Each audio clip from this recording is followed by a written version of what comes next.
just for a moment. And so we're on? Yes. We're here with our friend. Why don't you introduce yourself? I'm Paul Fisher, Yeah, where you from? and originally come from Indiana. Indiana. And what would you say, Ruben? Get closer. Okay, I will. Now, Indiana, what'd you do your whole life? Well, my trade was electric. I was an electrician all my life, but I had a management job at Indiana University, and it was maintenance, and It's cool. so I learned a lot of things that maybe I wouldn't have normally. But my dad passed away in '89, and he had prostate cancer, and he was in our house. We got so bad, you couldn't touch him. He was just like a boil, like Job was, covered with boils. Yeah, Job. And you couldn't touch him to clean him. Mm.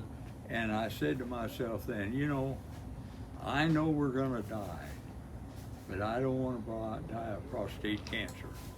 He'd gotten these bones, and he wouldn't go to the doctor, didn't want to go to the doctor.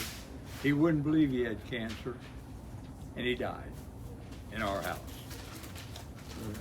So anyway, I committed to then, I'm going to do whatever it takes. Whatever it takes.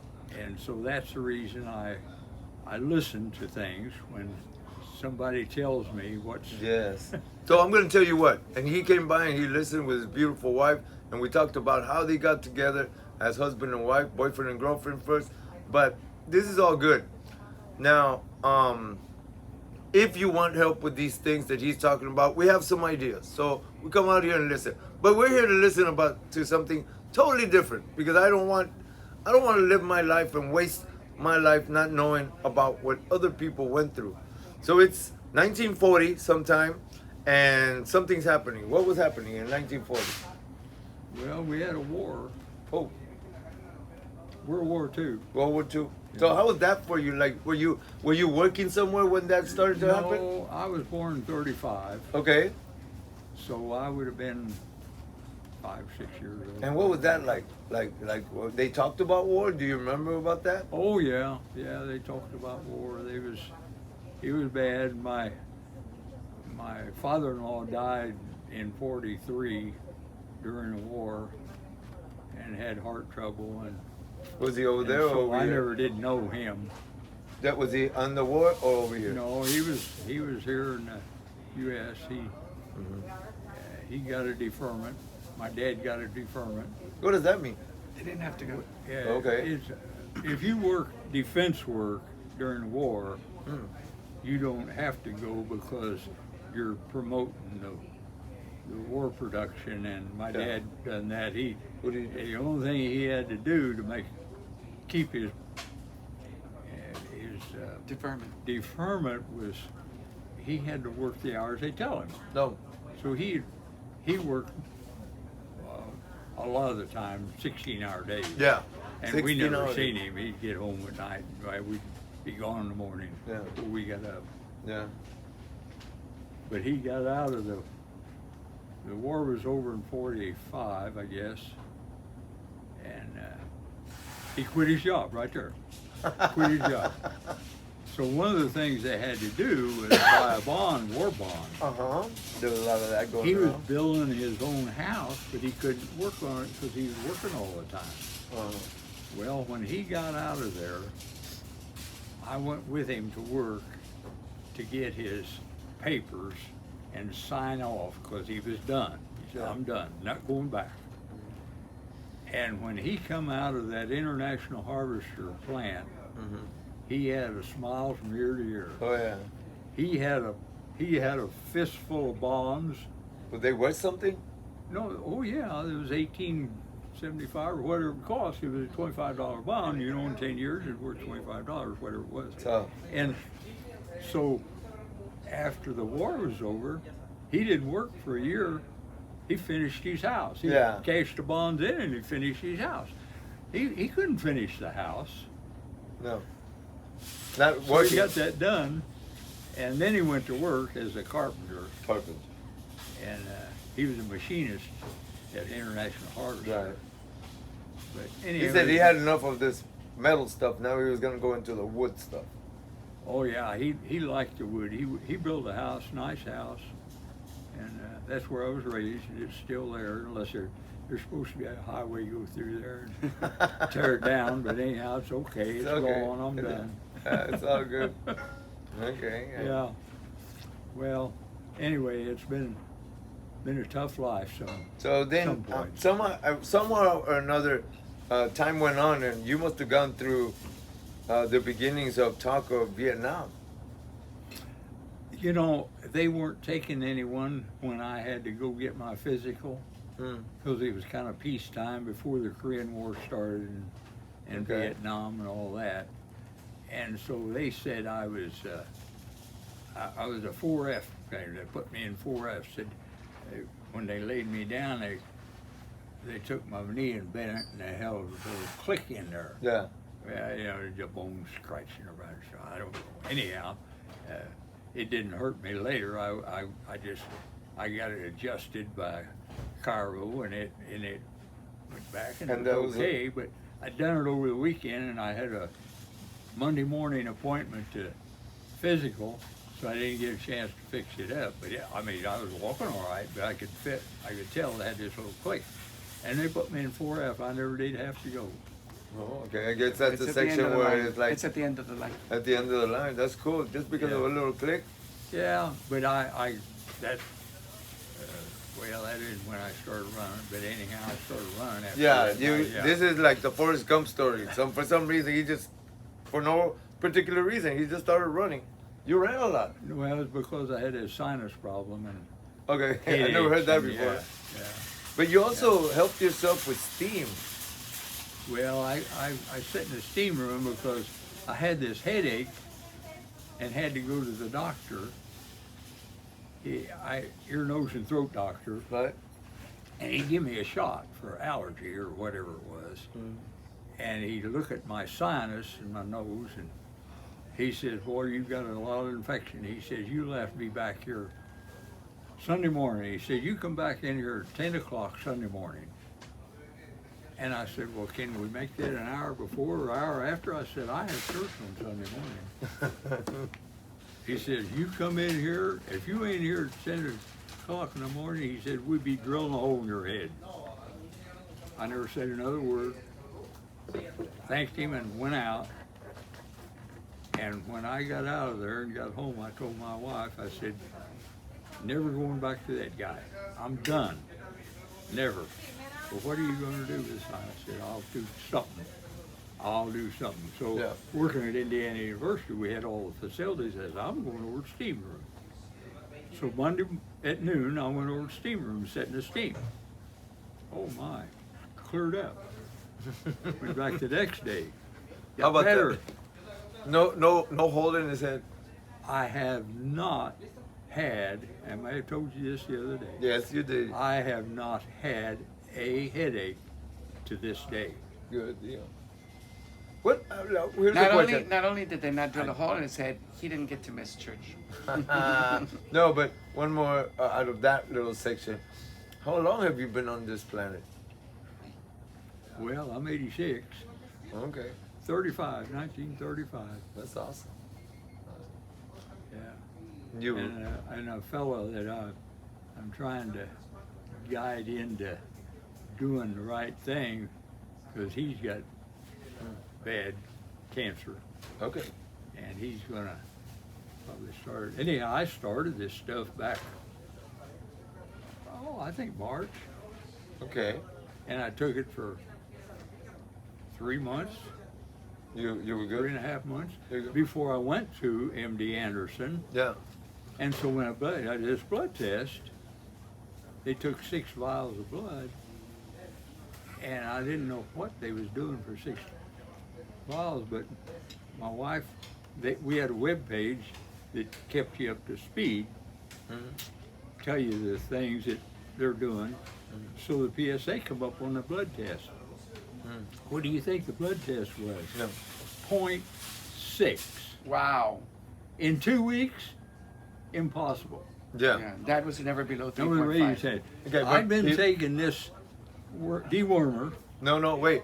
People think, up to now, since we always do videos, hold on, my friend. They think that we're doing this because of our smoothie. But it's And- only been on the smoothie for 4 days. But 4 days. So we're not gonna. Well, if you don't speak the whole truth, then you're speaking lies. Now, to your surprise, I decided I was gonna take the initiative to say, look, we're not gonna doubt. We're not gonna put doubt in front of us. What I do know is that my friend came today telling us about something that he had done before we even met, and we hadn't talked about it last time. He's giving me this information. I said, it's only fair that he gets to tell his story, no matter what the story is, and even if I get in trouble with somebody or something. I'm waiting for you. Come and tell me about how I got in trouble. I'm gonna wait here. All right? I'm not afraid. Because we have to be open-minded. We have to be open-minded. Now he's everything. telling us something different. He was listening to us with all heart. So now, for the I've got thousands of people that watch this. It's not about me. It's not about Ruben. It's about you. That you deserve to know different things.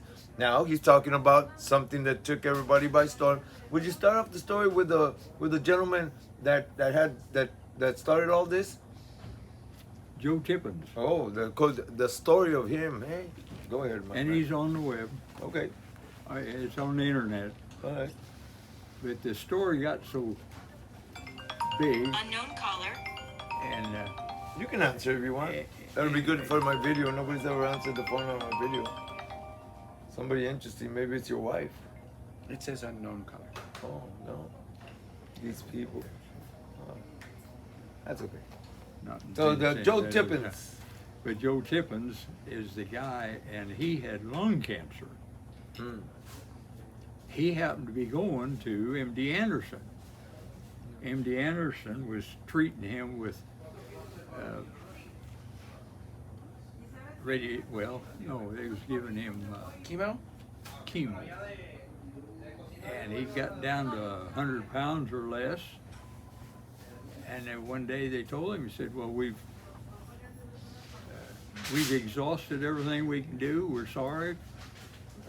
You've got about 3 months to live. You just go home and enjoy your life. And then when he met this friend of his who happened to be a veterinary, he said, that's what this is about, that story. He said, you just take this veterinary. He said, you don't have any trouble. And he got, now he put this website on to tell how and what happened. Yeah. And it's good. It's good. I've read it. It's a good story. Yeah. But this last one that I've got, this doctor, This at one right here. This. MD Anderson, Why don't you look it up? MD Anderson is telling you about all of the technical things. He wants to confuse people, but he's admitting that it's working. Yeah. Then he said, one of the things he said in there, he said, dewormer was approved for human consumption 60 years ago. So he's trying to calm people down because it's getting to be quite a story. Yeah. Like I tell everybody that if you look up Human, this Netflix series talks about very, very sound, intelligent advice about what is the immune system. And the immune system starts off, I would start it off with your flora, right, Ruben? In your gut, that's the beginning of the fight against You guys anything give me that 2 is- seconds. I'm going to let Ruben do some of the talking. Your gut is the first line of defense against all kinds of bacteria and viruses. And so you need a very healthy flora.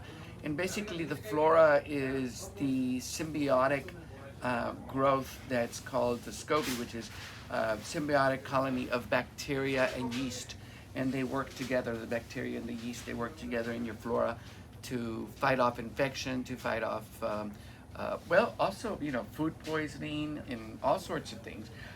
Also, the flora is responsible for breaking down all of your food that you eat and extracting the nutrition, such as vitamins and minerals and phytochemicals. And if your flora isn't 100%, well, then you're not absorbing any of that food, and you're also not being able to fight,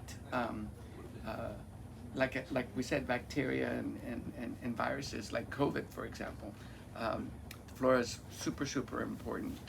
I don't know how this dewormer works to fight cancer, but does he describe it? Does he tell you what the process is or why it works? Well, it kills cancer and worms both. It was made for worms, Right. but they found out, and this was in testing for cancer. Right. They would test these rats and fill them full of cancer cells. And after they got them all tested, this one time, there was a lady vet doing this, working for Merck.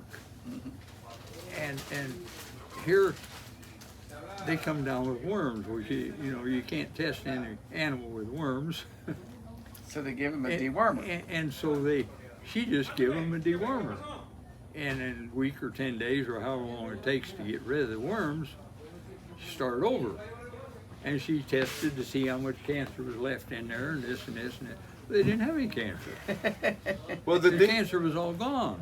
Good. And so then this case is this woman, she herself had a pain in her back and went to the doctor to see what it was. They x-rayed her back and she had cancer in the spine. It was inoperable. Said, if we operate, you'll die. Okay. Go home, enjoy life for 3 months. This is over with. So I don't think she said anything to the doctor, but she went home, got the dewormer, and she's still there 5 years later. Okay, well, She's still there. this is awesome. Maybe somebody on their own, without Ruben's groceries help, because we don't do that. But there's another piece of information. We do that. We'll talk. We'll share everything. We'll share everything. But I will tell you one thing. The only thing I have against something like that is that most people that we've been here for too long, that have cancer, it's a come to Jesus moment. And you should use that come to Jesus moment to thank God that there is information out there and that you can use it. But there's more information. For instance, I'll show you an example. Quick example. If you take something that's going to kill cancer, you're going to think you're cured, but you will get cancer again because you don't have any God's supplies that fight cancer. Like, for instance, They keep you alkaline. Yeah, keep you alkaline, phytochemicals, and all this. So let's do this. Whatever you decide to do, don't forget this. Adam and Eve ate fruits and vegetables, morning, lunch, and dinner from the Garden of Eden. So we're using, in our minds, we're using superfoods. That's the closest you can get. Yeah. The other thing is that you have to stay alkaline. They ate fruits and vegetables, morning, lunch, and dinner. So you do another couple of smoothies a day, like a salad. So now you're not acidic. The other thing is they drank river water and well water. People are promoting filtered water, or at the other extreme, alkaline water. Stay away from that. Just get the filtered water, put something in it so that you become alkalinized. Because what we're doing here is we don't want this. May I? We don't want this. We want to change this. You see that? Well, you don't see that. You see that? We don't want that to happen to you. And if you have it, we want to reverse Dad it. had this, and he reversed it, right? Reversed it in about a month and a half. It was these calcifications, they're gone, and that's using staying alkaline is number one, and Yes. number two is consuming collagen peptides, which rebuild Let me all get you of the a bag. tissues. Let me get you back now that we're on that. But at the same time, regenerating the body for us. What do you say? We want to be here on this earth. How? Okay, so this is an old adage, all right, and I think you probably have heard it before. It goes like this. It says, "The idea, my friend, is to die as young as possible, as late as possible." That's right.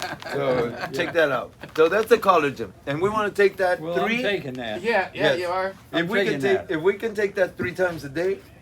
Now, we've been saying twice a day, but then recently I told you I heard Dr. Axe talking about his collagen with a group of Christians and say that he suggests 3 times. Now, I had already promoted this last month because I got inspired to say a pillar or a table cannot sit on two legs. It needs at least three. So a house cannot. So I just got my crazy ideas, and then Dr. X says it like that too. Would you take that one more time At lunchtime. At lunchtime, in something? Well, I guess I could. but Yeah, it's I've older been as known taking as- first thing and the last time of the And day. did it do anything for you? This well, jar? you know, I 4 can't days? tell yet, but No, that's nothing? only been 4 days. Okay, now forget the collagen, forget the hibiscus, forget this thing. The man walks into the store, no matter what, for as long as he's been on this earth, man, it's sharp mind. Don't you see that? And Amazing. the last thing I told him, I said, I'll see you on Monday, and here it is Monday, and he came. Okay, well, he's a man of his word. That's another thing. That's also. No, I wouldn't go back on my word. I believe in God. I don't. Yeah. Let your yeses be yes and your no's be no's. That's right. Oh yeah. By the way, you want to tell us about that a little bit? So these are collagen peptides, and all it is the collagen molecule that's been broken down, hydrolyzed using fruit enzymes so that it becomes bioidentical. So when you eat this, your body doesn't think you ate it. It thinks you made it. And so it says, oh my God, every time I take it in the morning, my brain says, Ruben made collagen. Oh my God, he's like, he hasn't made collagen since he was 25. He's making collagen again. And so what it does is it goes and it rebuilds your body from the inside out. The first thing it does is it replenishes the synovial fluids which lubricate our joints. It'll help that. Oh yeah. Yeah. And so replaces the synovial fluids, and then after that, it starts to rebuild all of the connective tissues around your joints, the cartilage and the tendons and the ligaments, and then after that, it goes into your muscles, your lymphatic system. Oh, good. Yeah. Oh, and it that's- fortifies Well, I'm glad your to heart. know that. It fortifies your heart because Okay. that's the way your heart is built up. It's built out of Yeah. collagen. Then at the end, after all the insides have been rebuilt, then it starts to regenerate your skin and your hair and your lips and your And nails. you can and your even eyes. use it as a mask with the superfoods to fight cancer on the outside, to make your skin that much more, that its elasticity comes back. But let's talk about the last thing is, okay, you said that it's bioidentical to your body and it absorbs it to a tune of 93%. The enzymes make this large collagen molecule small so that you can absorb it. But let's talk about the stuff that doesn't work. What do you automatically do to your body? Like, let's say a vitamin. Well, when you consume isolated vitamins made by laboratories where they either artificially reproduce them or they extract them from, like, for example, there's a fruit in Brazil called acerola, and they extract the vitamin C. Your body has evolved over millions and millions of years to find nutrition inside of food. And food doesn't have Well, let's just say that it didn't evolve over millions of years. Let's just say a couple of thousand. For anybody who doesn't agree with that, okay, your body has evolved. That our ancestors way before. We've been used to this kind of thing. We're just like anything else. We adapt to this earth better and better every time. So let's just say Adam and Eve got up. Adam came out of the ground. Adam went to the Garden of Eden, started eating the ground, basically, because it was like that. Now, when you eat something that's not real, how, as far as the science of it that you studied, why do you go ahead, I don't want to spoil your learning. So what happens is we're used to getting the vitamins out of the food. And so when your body consumes a particular, let's say it consumes the wheatgrass or it consumes the spirulina or any of our superfoods, they all contain lots of different minerals and vitamins. Okay, let's say it. And Moringa, 7 times more vitamin C than oranges, 9 times more iron than spinach, 3 times more vitamin E, 4 times more calcium than milk, 4 times more potassium than bananas, B1, B2, B3, B4, B5, B6, B9, plus another 30 vitamins and minerals, including a lot of magnesium, omega-3 and 6, enzymes, hormones, protein, phytochemicals, chlorophyll. But let's just say this. All these things are bioidentical to your body, and they're already there. Why are people going to the vitamin shop? Because of lack of information. Now, that said, the most abundant plant on the earth is wheatgrass juice powder. Well, wheatgrass, and then you make it into a juice. the nutritionists that have been going to school and they are professional, they're specialists in nutrition. Why don't they talk about the most abundant thing? Think about it. They're saying kale and spinach and all these things to be organic. Well, didn't you study nutrition? What, they left that part out in the last part of the class or what? So when you consume the wheatgrass, your body sees when you start absorbing all the nutrients, it's got vitamin A, vitamin C, but it's got in different amounts, and they're all random, and that's the way the body normally sees things. When you take a pill like B12 or vitamin C or any of those pills, your body sees the concentrated vitamin there and doesn't see any other vitamins. It just sees that one, and it doesn't have to extract it. It's already extracted. It's just pure. It doesn't recognize it, and it says this is something that's not supposed to be in my body, and it sends it straight to your kidneys, and then you pee it out. So if you take a bunch of vitamins, instead of it taking 14 hours for it to go through your body and your body absorb it, all that, you go pee it in an hour. In 1 hour, you're peeing yellow, and so your body doesn't absorb it, and so it doesn't like vitamins that have been isolated. It wants to extract the vitamins from the food the way it's always done for millennia. Makes sense. Yeah. And then you got the old days, and then they had the first vitamins, and then they got the kids Flintstones vitamins, and then they had the one-a-day vitamins, and A to zinc commercials, and all these things. When Moringa was always there, right in front of us, and that is one of the things is we are those creatures. God, help me to see what's right in front of me because I don't, give me the wisdom, give me the, My friend, tell us your name one more time. Paul Fisher. Paul Fisher. From Indiana. And what's your wife's name? Wilma. Oh, Wilma. Yeah, dude. We've been married 67 years. Just 67 years? Just What's that? 67 years. Okay, here's the baddest one. Hey, what is the secret of your marriage, would you say? As far as a man and a woman go, because the women have more power. We're both committed. Committed? If you don't get committed, you won't stay there long. No. Yeah. No. And what about me as a guy? Would you say I talk less? Would be a good idea to keep a woman? Oh, I don't know.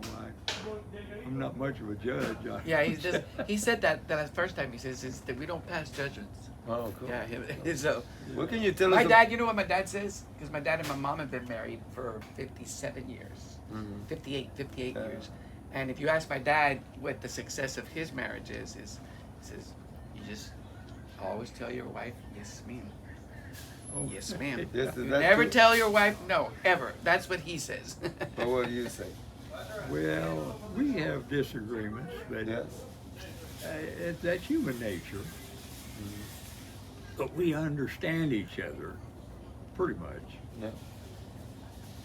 You know, we got married in 1955, so that's been a long time. Yeah. And what about your connection to God and Jesus? How do you go about that? Do you I'm sure the way you've been a Christian, are you Christian, right? Do you call yourself a Christian? Yes. Okay. It has changed throughout the years. Like I got kicked out of my dad's house for the first time I got into Jesus because I thought I had to tell everybody and show everybody that he's great. But I changed I feel a lot different now. Well, I'm thankful for my aunt and uncle. I had an aunt and uncle when I was about 4 or 5 sons that were brothers. And they all went to a certain church. And when this one uncle got his eyes open, he realized he was wrong. And he embraced it. Yep. But his brother would have been my grandfather. And when they got married, they would visit one another. His brother, that's his brother, so they go visit. But my grandmother, she got to noticing some difference in that brother-in-law, and she wanted to go to church with him. Mm. My grandfather said, no, Oh. you're not going to church there. Yeah. Because he'd been to church with him, and he didn't think that was what she wanted. Okay. He's telling her what to do. Yeah. So, when my mother was 6 years old, suddenly he had some problem, heart attack or something, and he disappeared. He died. So that allowed my grandmother to go listen to what her brother-in-law and Yeah. wife believed. Mm-hmm. And she believed it, and she kept going.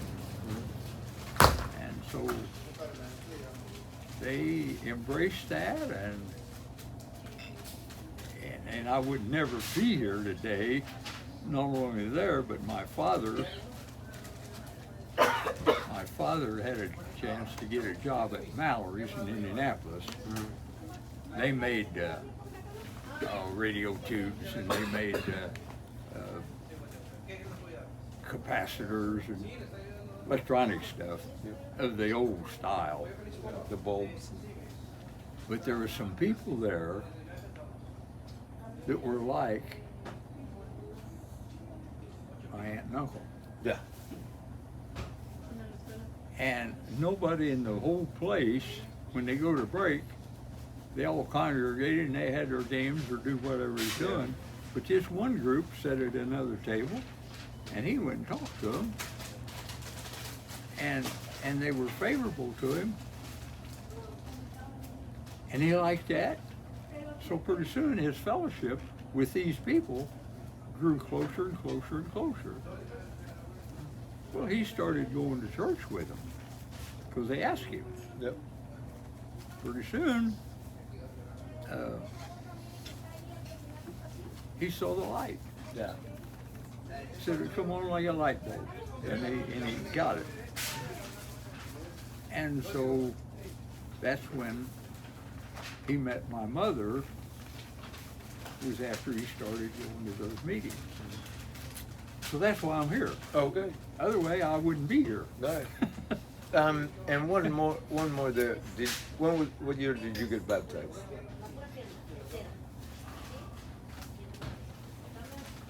Probably 49 or 50. 1950 maybe. 1950. How old were you? 15 maybe. 15. That's cool. You like that? You like that? Oh my. Nice, It right? makes you a different person. It now. does. Yeah, It does. it does. It does. Now I have my own testimonial, but I like my I I got a lot to say all the time. But there's this one gentleman. He's an Apache Christian minister, and he's registered with the Apache Nation and all this. And one of the poorest ministers you'll ever see, because that's what he does. You know, he's you're not gonna have money in the Apache business, but still, that's it. I love him. I love him a lot.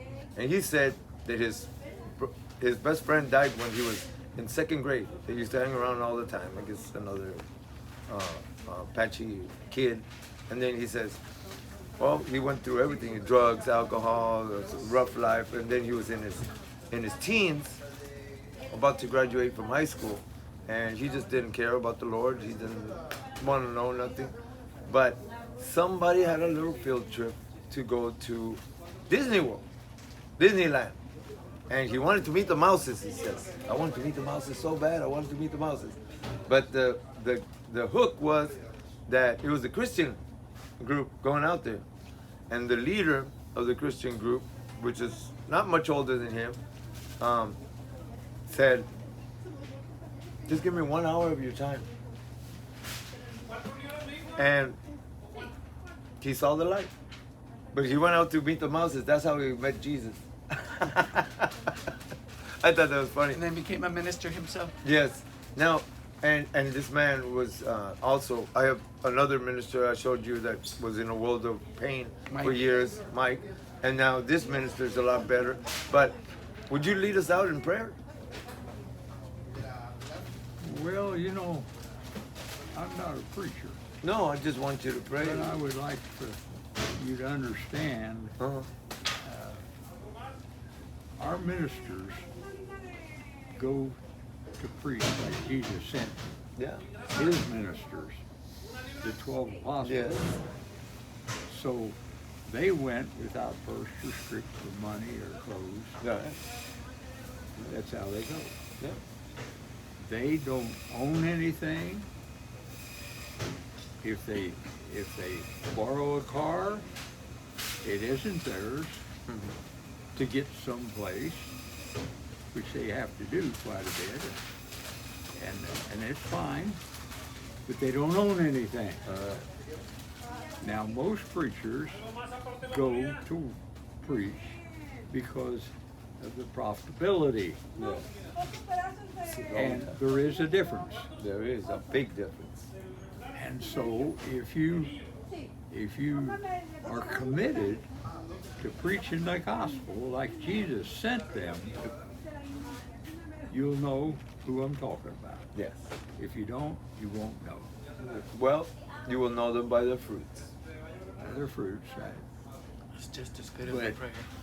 But I am so thankful my parents were faithful throughout their life.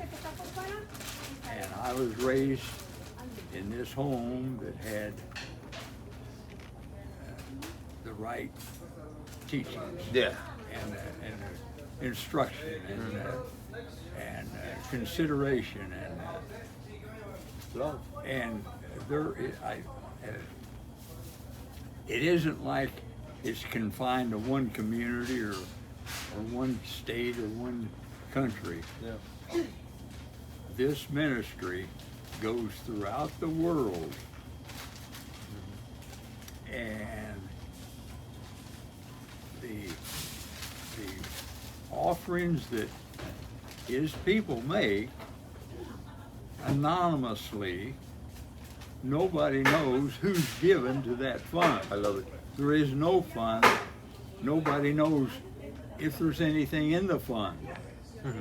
Nobody knows anything. And I can tell you that, and I got stories at home, in World War II, every church in the world had foreign ministers. But they were sponsored by certain groups or certain preachers and certain this and this. You know what happened to them when the war broke out and they couldn't get a home? No. The United States government brought them home. But not our preachers. Our preachers They like that. never had one problem. They'd arrest them, put them in jail. For what? Yeah, pretty soon they'd let them out. And Yeah. they were taken care of. They come home for a visit. They just they schedule it and they come home. All right. But they're not paid a salary, not one penny. Right. Anyway, that's the way Jesus sent them. Oh yeah. And can you tell the name? The last that I have heard, there's over 200 countries in the world, counting islands and all these. Well, the ministry is in at least 200 countries now, right now. And can you tell us the name? Jesus. Just We don't take a name. We take Jesus as a like, name. like okay. Well, we don't I have a understand. congregation. Oh, good. There's Like, no. What do they say? A denomination? Yeah. Well, I like it. One of our preachers was on an airplane one day, and a man was sitting beside him, and they struck a conversation up. This man wanted to know what he was doing and all his. Well, he told him his business. He was going to visit or whatever in another country, and he had to know everything about him and all this sort of stuff. And they told him, well, we're not organized. We don't have any leader. We just, this is God given. And before they got off that plane, that man told him, he says, "You're the most organized, unorganized Oh, yeah. I ever seen." Yeah, I love And it. so, Listen, I go to different churches, and the one thing I walk in, because God gave me another job, another way, another path.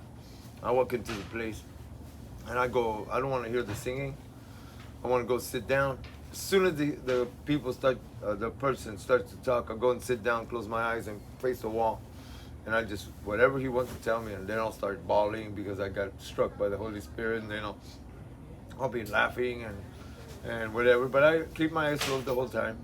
And then usually I've got something to say to one person because that's what he sent me to do. And then I'll walk out, and then I'll go and sit down at a place where there's lots of chairs and lots of tables and lots of restaurants. And I'll sit down with my iPad and put on a story of Joseph or Solomon or whatever. And I'll have one person after another person come and sit down and talk to me like, "Hey, oh, I haven't seen you in a while. Hey, let me tell you about this." And they, "Oh, I had this problem." And I said, "Do you know what a parable is?" And then they'll say, "Oh, what's that?" And then I'll tell them, "Look." And I say, "Look, maybe this or that." Or they'll tell me something that helps me during the week to understand something that I went through. That said, is there a place where you all meet? well, we meet in a home. In the house? In the home? No organized religion. No organized. My home is one of them that's open. Oh, really? Well, that's good. I want to know a little bit later about that. Thank you for having us here. Oh, and by the way, I asked him to lead us out in prayer. Amen. Amen. Okay. All right. Bye bye. Would you do me